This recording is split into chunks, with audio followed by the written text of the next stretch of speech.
Assalamualaikum ya. Salam sejahtera, salam kuasa ketiga ya. Jika audio jelas boleh tolong maklumkan di ruang komen, share ramai-ramai dan sertai Telegram saya Regi Jesse Ritauddin ya. Baik, ada banyak soalan yang berkaitan dengan kedudukan perundangan ya, berkaitan dengan kenyataan Najib Razak yang dibaca oleh anaknya.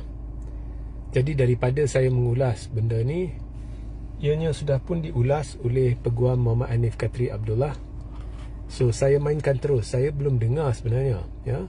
Tapi daripada ulang ya, tu more than one person ya, cerita babak perundangan, kita dengar ulasan Hanif Katri bersama-sama ya. Saya mainkan sekarang.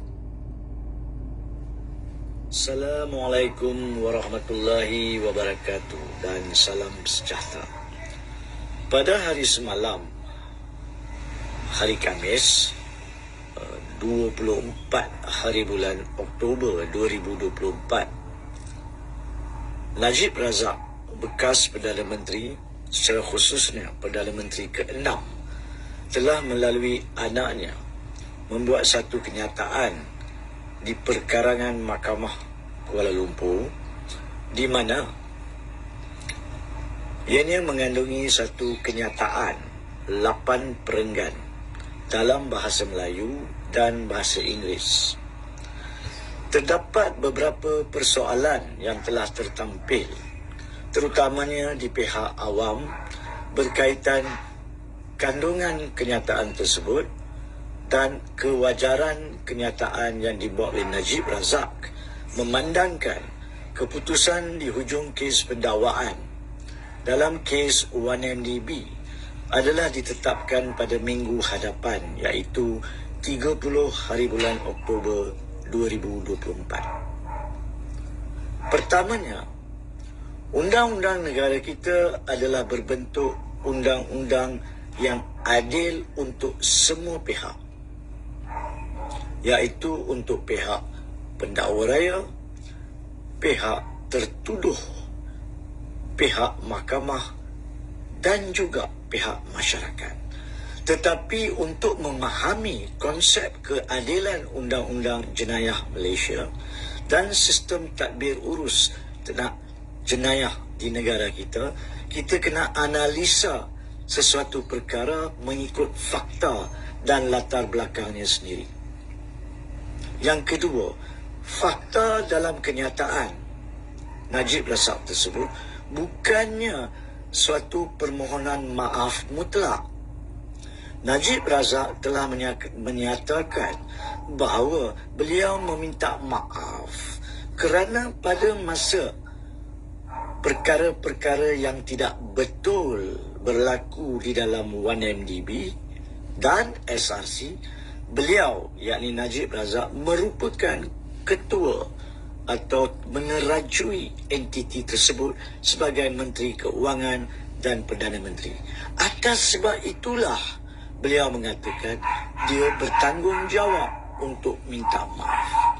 Adakah ini bermakna Najib mengaku dia melakukan kesalahan jenayah?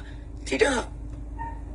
Walhal kenyataan Najib di sini adalah selari dengan pembelaan-pembelaan yang dinyatakan oleh Najib semasa perbicaraan SRC yang telah selesai dan beliau didapati salah oleh Mahkamah Malaysia.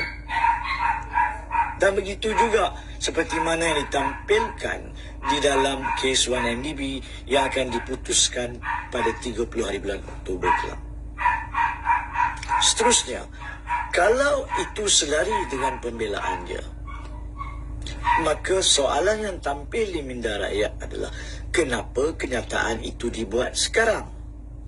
Bagi saya, kandungan kenyataan itu merujuk kepada dua perkara yang berlaku di luar daripada prosedur mahkamah yang tidak mungkin boleh dijadikan sebagai keterangan di mahkamah. Justru komen atau kenyataan Najib Razak adalah berkaitan dengan perkara-perkara yang tidak di dalam kawalan beliau untuk dibawa di mahkamah sebagai bukti yang relevan. Apakah perkara itu? Yang pertama, berkaitan perbicaraan dan sabitan pegawai-pegawai Petro Saudi di Switzerland yang dilaporkan media antarabangsa dan juga dipetik oleh media tempatan pada masa itu, di mana Najib Razak merujuk kepada keputusan kes tersebut dan mengatakan bahawa jelas beliau tidak dikaitkan dalam kes itu sebagai orang yang melakukan atau terlibat secara salah. Bagi saya, perkara itu dilaporkan oleh media antarabangsa dan dari segi undang-undang dan dari segi fakta adalah hak orang yang terbabit membuat kenyataan balas atau merujuk dalam satu kenyataan asing. Bolehkah prosiding itu dibawa ke mahkamah di 1MDB? Masalahnya, kerelevanan keputusan di Switzerland akan melalui halangan-halangan perundangan untuk mana-mana pihak, sama ada pihak pembelaan maupun pihak pendakwa raya, nak tampilkan sebagai bukti di sini. Kerana apa? Pertama sekali, pertuduhan di Switzerland adalah terhadap pihak yang lain. Pertuduhan di Switzerland adalah berkaitan dengan undang-undang jenayah yang berbeza daripada yang dituduh terhadap Najib Razak di Malaysia. Yang ketiganya, keperluan penampilan keterangan di Switzerland besar kemungkinan tidak memerlukan apa-apa rujukan tentang penglibatan Najib Razak jika ada. Justru tidak semestinya Mahkamah Malaysia berpendapat jika pun kesemua keterangan di Switzerland dibawa oleh mana-mana pihak untuk dinilai di Malaysia, ianya boleh memberi kesan kepada keputusan perbicaraan 1MDB ini. Itu sebabnya ianya tidak semestinya menjadi perkara yang tergolong di dalam perkara sub judice, iaitu di bawah penilaian mahkamah.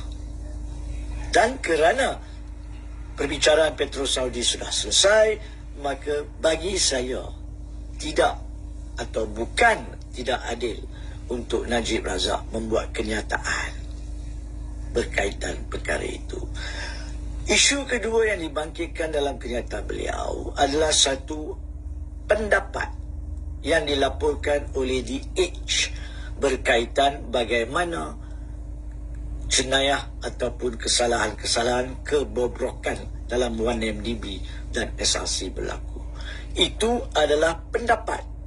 Itu adalah suatu pandangan dari segi undang-undang. Pendapat atau pandangan tidak mengikat mahkamah. Justru Najib Razak maupun pendakwa raya tidak boleh membawa pendapat orang ramai maupun pendapat mana-mana pakar jika pun ada tentang bersalah atau tidak bersalah.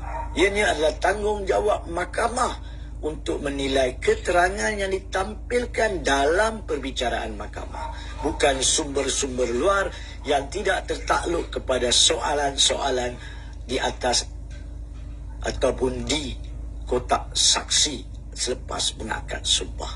Oleh itu, kita tidak boleh menghalang kalau pihak surat khabar ingin membuat analisa walaupun perbicaraan sedang berjalan, maka kita tidak boleh halang mana-mana pihak merujuk dan memberi kenyataan berkaitan dengan analisa tersebut. Oleh itu, keempatnya, bagi saya, kenyataan tersebut wajar dinilai dari perspektif yang betul. Ianya bukan merujuk kepada perkara-perkara yang tertakluk di dalam perbicaraan dan yang menanti keputusan. Walau apa sekalipun, jika punlah ada mana-mana bahagian dalam kenyataan 8 perenggan Najib Razak tersebut yang mungkin berbaur mendahului keputusan mahkamah, ianya adalah cuma untuk pihak pendakwa raya menentukan, sebab merekalah yang menjalankan perbicaraan. Kita di luar cuma membaca laporan media yang memetik pembacaan 2 atau 3 minit berkaitan dengan perbicaraan 4, 5 atau 6 jam sehari di mahkamah. Kita tidak boleh menilai secara perundangan adakah kenyataan Najib itu semestinya menjurus kepada mendahului mahkamah untuk tindakan penghinaan mahkamah diambil. Itu adalah tanggungjawab dan tugas pendakwa raya. Bagi saya, sebagai pengamal undang-undang, Najib Razak berhak membuat kenyataan yang beliau buat. Dia tidak mencampuri urusan yang berada di meja hakim untuk keputusan pada 30 hari bulan Oktober ataupun mana-mana tarikh lain yang dirasai sesuai manfaat oleh mahkamah yang mulia itu.